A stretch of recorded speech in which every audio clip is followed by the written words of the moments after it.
Yes, now we open the discussion. Jim, you just talked about the limits of deep learning, I think, right? Deep learning has been around for, I mean, in the public's view for 3 or 4 years. Most people here on the podium are old enough to know the old AI that was started like rule-based, explicit programming of rules about the world. And we had a period with a lot of statistical learning, which was good for translations, for example. And now it almost looks like deep learning is beating everything. And for example, can we do good translations with deep learning, or can't we? Or do we need a symbolic level to do that? Maybe Holger can answer that question. I would say it otherwise. What we need now in artificial intelligence is a way to represent what we call background knowledge. Because if humans, we gave a couple of examples, make a decisions or use, they have much more knowledge than the typical example. Another example from Jan LeCun is if you see a picture of a man and it's written, he leaves the room. You immediately know he's walking, he's not flying, he has to open a door to get out. But how to teach a computer this, that's complicated. Because right now, we handle most of the tasks in isolation. For instance, to recognize image, we only show images. But from these images, you don't get the background knowledge. For instance, like the dog is less important than a child if the house is burning. It's not in the images.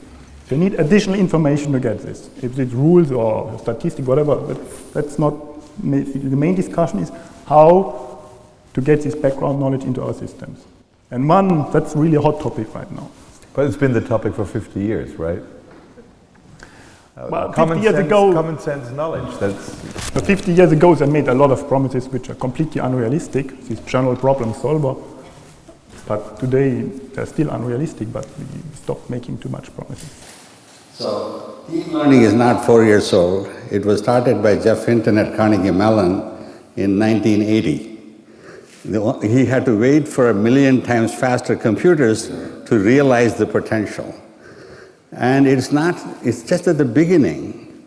What we need are deep learning machines that are continuously learning over a lifetime. We are, just a neural network. We learn all the common sense knowledge, but it has to be exposed to all of that in many different times, and there has to be ways of teaching it by a conversation. That's what Jim was talking about. It's not enough to simply say, I'm just going to expose it and it's going to learn. It has to be learned. They learn from examples, they learn by teaching, they learn by mistakes. All of that has to be built in. But ultimately, that is the nature of the architecture. Continuously learning systems. We all learn over a lifetime. You can't say a machine just gets some data, millions of data items perhaps, and that's it. It cannot be that way. Could I jump in with, I think, 3 things. First of all, this is for Raj. The statistical method of learning how to translate from one language to another worked pretty well. It's been augmented by more attention paid to grammar and semantics. But I am thinking now about the problem of voice understanding or speech understanding and translation. We relied on at Google anyway, on having a very large corpus of material that purported to be the same document in multiple languages, and we built the statistical mechanisms for doing phrase translation. We don't have necessarily similar kinds of material for spoken expression. So how are you thinking that we would actually get to the speech understanding and translation? And if I could follow up with a second question to Raj, I'd like to do that. But can we get first this question? Yeah, basically, it's very trivial. Give everybody a smartphone, the whole planet. Once we have a smartphone, and it's continuously listening, let us say, you'll gather all the data you could possibly use in speech and vision and images that you'll see. And the cost, in fact, Google is in the forefront of driving the cost down of a smartphone. Now, in places like India, you can buy them for $60, $70. In volumes of tens of millions, it'll be like $30. then even a person earning $2 an hour can afford it.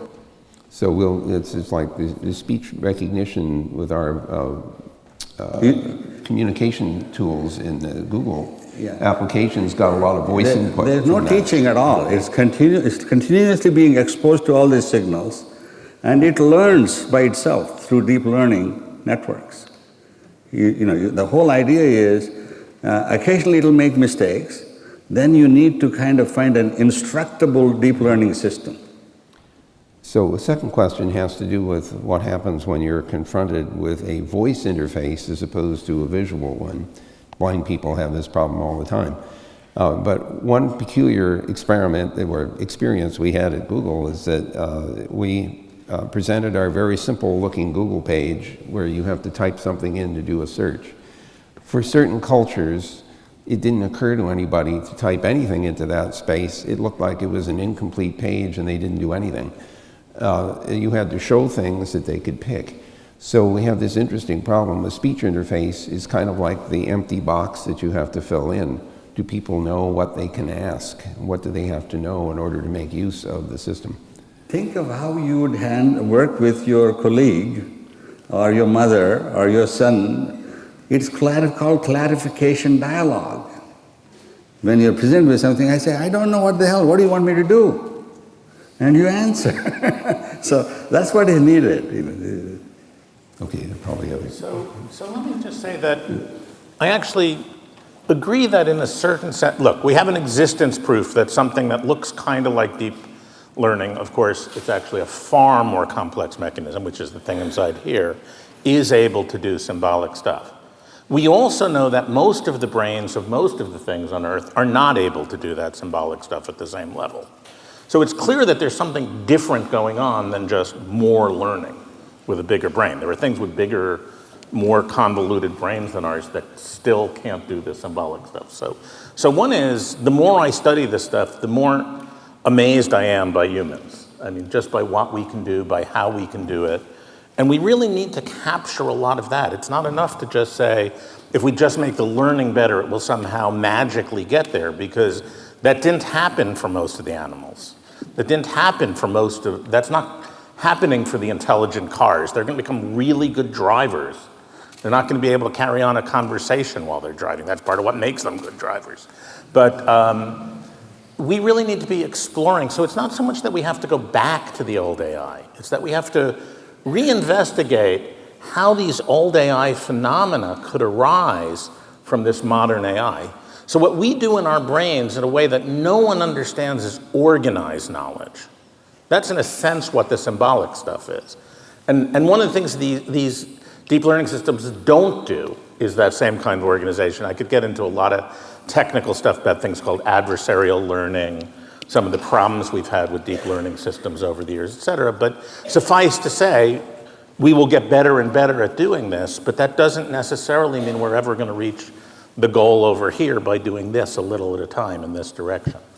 And if I understood right, they're always domain specific, right? So I build a neural net that is supposed to classify pictures, and I can, turn it on and it classifies pictures, it gets better and better and better, and recognizes every cat picture in the world, but it'll never start to learn something else. That maybe is a possible future research direction, that now we have very good systems for specific tasks. Now we can start to try to solve several tasks at once. To have one system that can do several stuff.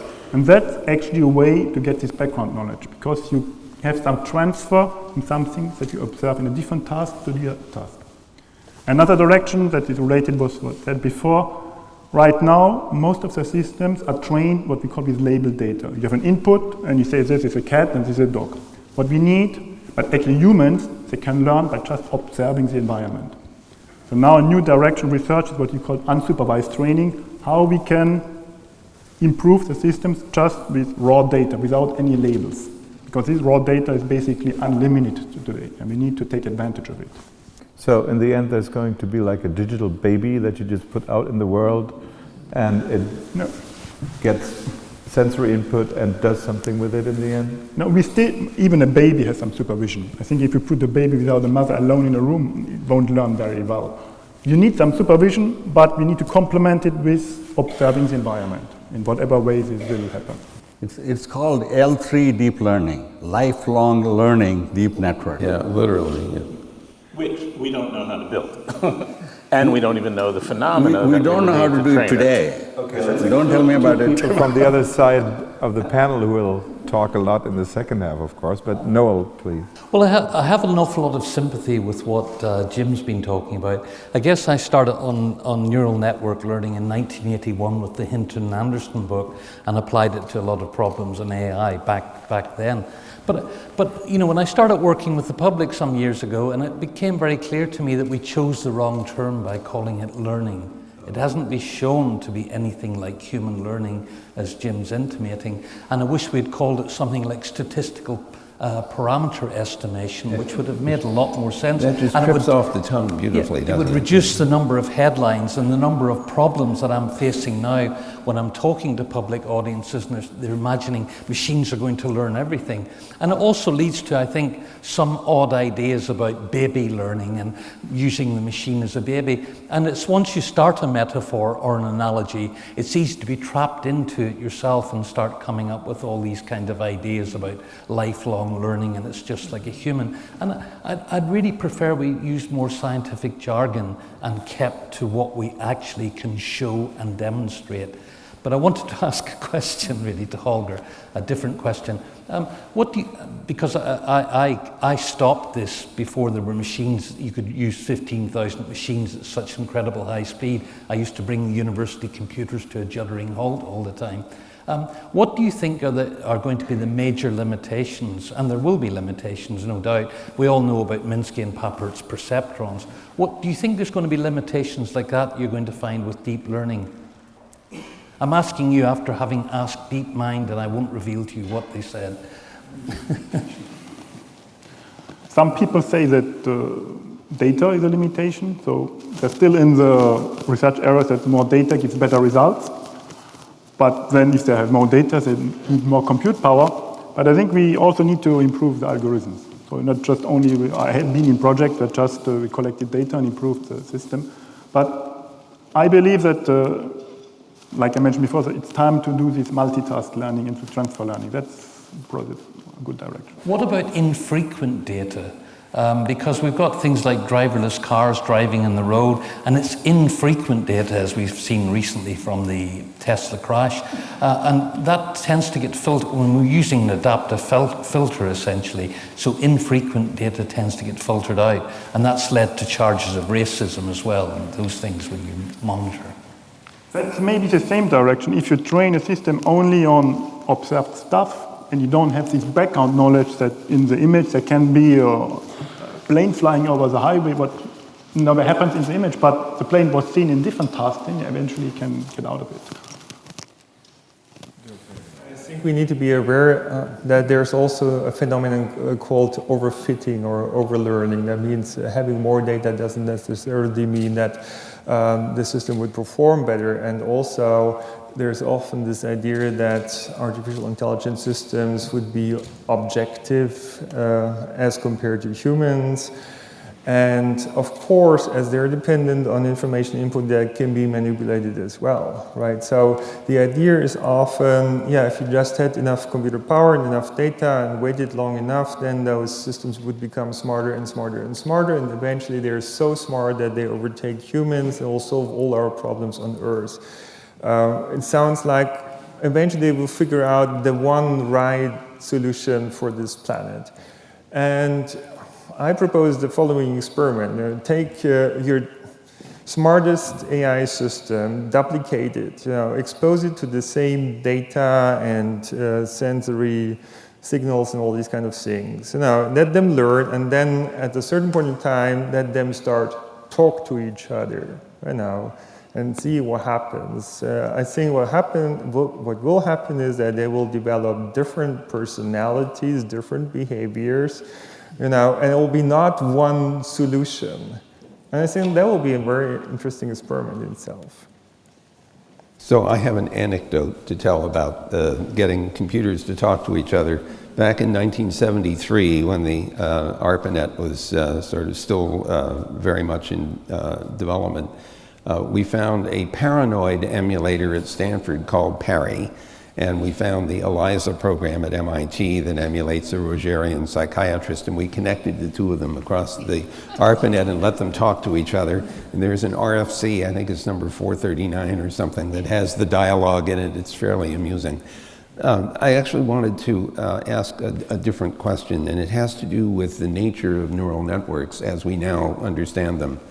It feels to me like they are good at being trained to do recognition and classification tasks.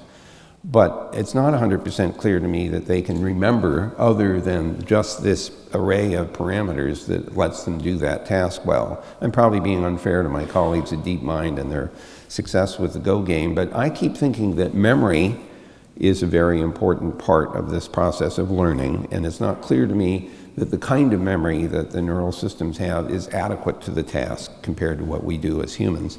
The second thing that we're really good at as humans is absorbing and ingesting information from other sources besides direct input. So we read material, we listen to dialogue, and we learn from that. We build models. We have the ability not only to remember the model, but to reason with it.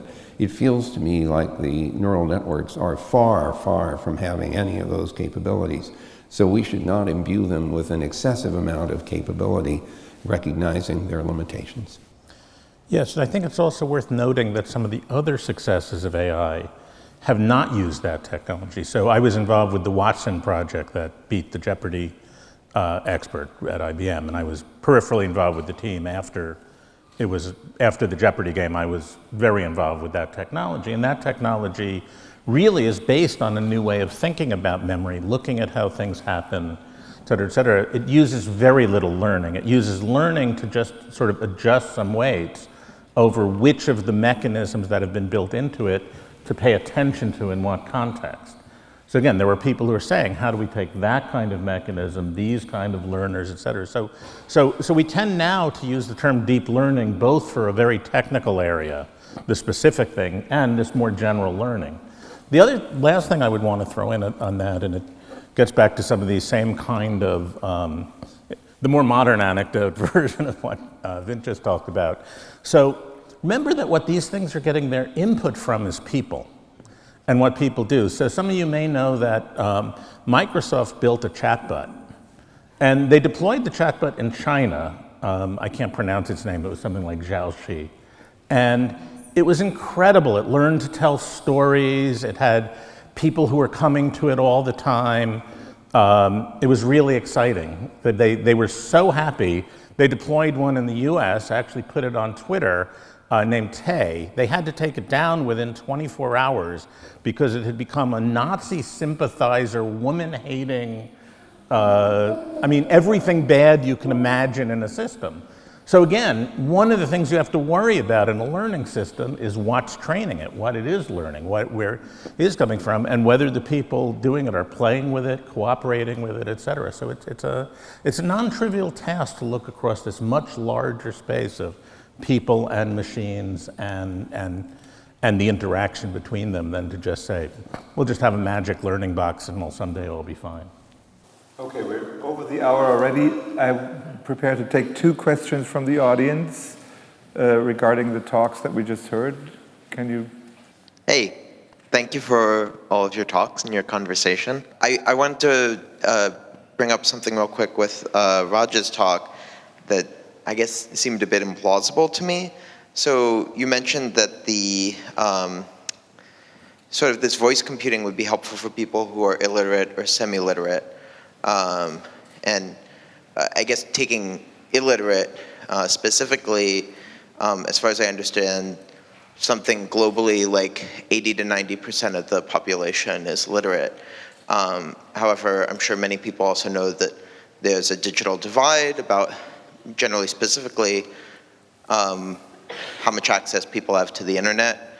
I'm sure those figures would be different if you're just considering access to phones or digital technology more generally. But that's about 40% globally have access to the internet. And so is this sort of putting the cart before the horse by trying to solve the literacy problem with access to technology? And to add slightly to that, if you're familiar with Kentaro Toyama's work, he's put forward this idea that trying to use technology to solve fundamental issues of equity globally and in society is often counterproductive because it tends to, the benefits of the technology tend to accrue for people who are more easily able to use it, who are already generally benefiting materially in the world. So have you thought about this? Do you have any considerations along those lines? Reg, can you give an answer that's shorter than the question? Sorry that was so long. Basically, there are many perspectives on how to deal with the illiterate population. And one of the perspectives is we should educate them. Makes a lot of sense. And the other is, hey, here is the most advanced technology ever created by mankind, and you're asking some illiterate person to use it? Isn't that stupid? Only PhDs should use it. So there's a whole set of perspectives you can have, and the only way, I follow my colleague Newell's dictum. There will be always disagreements of what should be and what should not be done. And what he said is, rather than arguing about it, let us create an experiment where the hypothesis can be proven or disproven. And that is the best way, and I recommend HLF create an experiment. Let's give one village free phones for all the illiterate people, everybody, and see if they use it, what do they use it for, and kind of provide the training. And the other is to say, if you will learn to read English, then I'll give you a phone. So there's a worked example of a similar situation. In America, for a long time, people who were deaf couldn't use the television or the telephone because they couldn't hear the dialogue, for example, on the television. There was a big initiative to put captioning in place. I use it. I'm hearing impaired. My wife has 2 cochlear implants, but we still use the captions. But what was interesting, that was designed for a particular cohort. We discovered that for people for whom English was a second language, this turned out to be a reinforcing method. So your scenario might actually get turned on its side. You can imagine needing this voice interaction, especially if you're blind and you can't see. And in addition to hands-free operation, which is also required in many circumstances.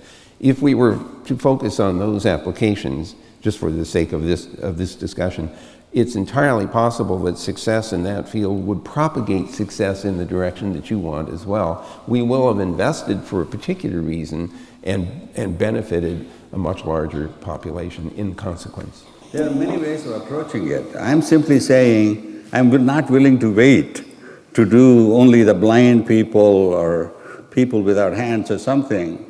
I want to, if the technology is cheap enough that everybody can afford it. The whole planet should have a smartphone, not the old feature phones. It must be a smartphone with apps. And once you can do that, then Metcalfe's law of networking effect kicks in, and there are all kinds of things that will happen in the next 30, 40 years when we have 1,000,000 times more computing power from what we have today.